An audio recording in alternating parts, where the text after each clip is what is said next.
welcome to our amazing journey into the world of science. Today, we'll dive into an often unseen yet crucial realm: how uranium, a key element in nuclear energy, is transformed from mere rocks on the Earth into a powerful energy source. Let's together unravel the mysteries behind the mining, refining process, and ultimately, how uranium powers the modern world. Our adventure begins in the uranium mines of Saskatchewan, Canada, one of the world's largest uranium producers, alongside Kazakhstan and Australia. Here, mining is conducted underground using advanced technology that ensures safety and efficiency. Two complex drilling phases are key in the extraction of uranium ore. The first drilling determines the location, and the second is for extraction. Every detail in this process is designed to minimize risk, including the use of remotely controlled vehicles to avoid radiation exposure. This process is a perfect example of how science and technology work together to produce clean and efficient energy for our world.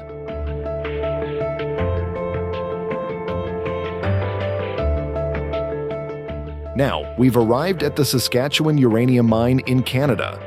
This country is indeed one of the world's largest uranium producers, alongside Kazakhstan and Australia. The mining process in Canada uses underground mining methods.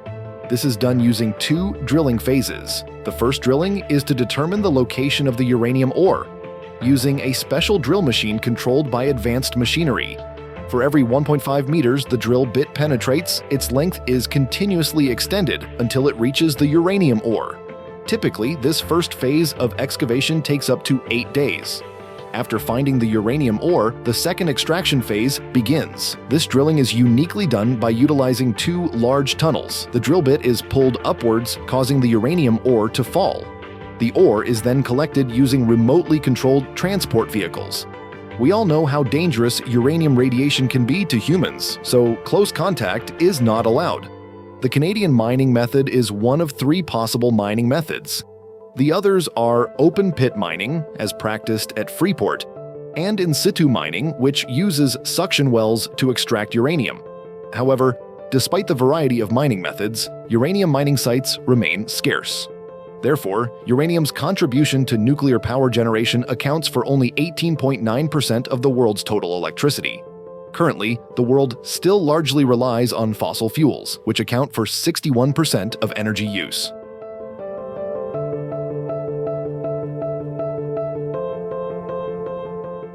After the uranium is transported from the extraction tunnel, the vehicle brings it to a scanning device for further processing. Here, workers inspect the condition of the uranium ore. If the quality is good, the uranium ore is moved to a milling machine, producing a slurry form of uranium. This uranium slurry is then relocated to a refinery for purification. In the refinery, the uranium slurry is mixed with other chemicals, such as concentrated acid, for purification. The chemical reaction is allowed to occur in a series of steel containers. After this purification reaction is complete, uranium acid separates itself from other unnecessary compounds. Then, the uranium acid is heated to a temperature of 850 degrees Celsius, resulting in uranium ash, which is then placed in iron drums to be sealed. So, the mining and refining process transforms uranium ore in stages, from slurry to solution, and then to ash. This produced uranium ash is then transferred to a uranium pellet manufacturing plant. As we make our way to the plant, did you know that the uranium ore refining process we just discussed has a long history, beginning in 1780? That's when German scientist Martin Heinrich Klaproth first discovered uranium. He named it uranium to commemorate the recently discovered planet Uranus.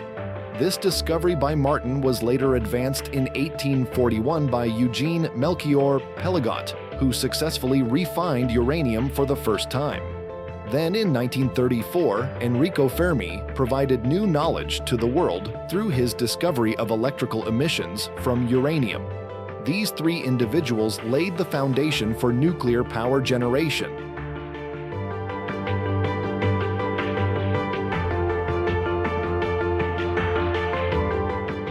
Now we've arrived at the uranium pellet manufacturing plant.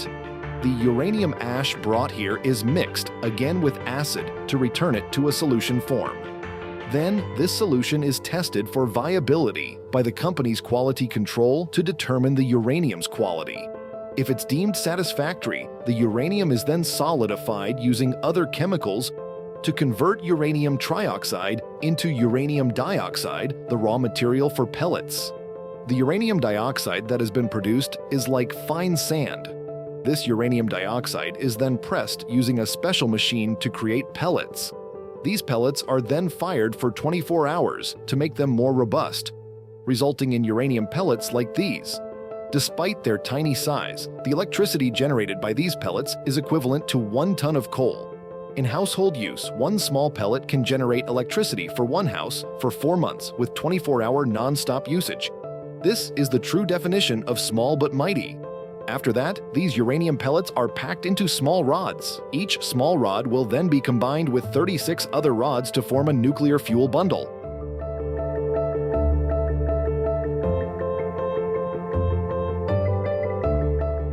Once the nuclear fuel bundle is created, it is moved into the calandria, a central component of the nuclear reactor.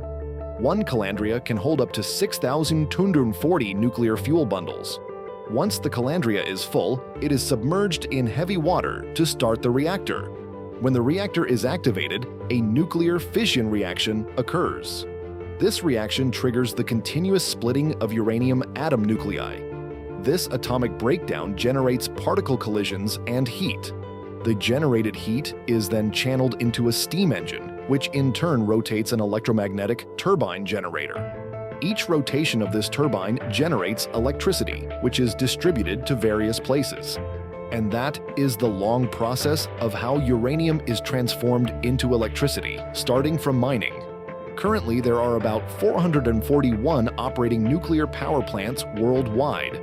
One of the largest is the Kashiwazaki-Kariwa nuclear power plant in Japan, which produces 8,212 megawatts of electricity. This output is almost double that of some of the largest power plants in other countries that still heavily rely on coal. Interestingly, the cost of producing electricity from nuclear power plants is usually cheaper than that from coal. This has encouraged many countries to explore nuclear energy as a more efficient and environmentally friendly alternative. That's it for today's video. See you in the next one.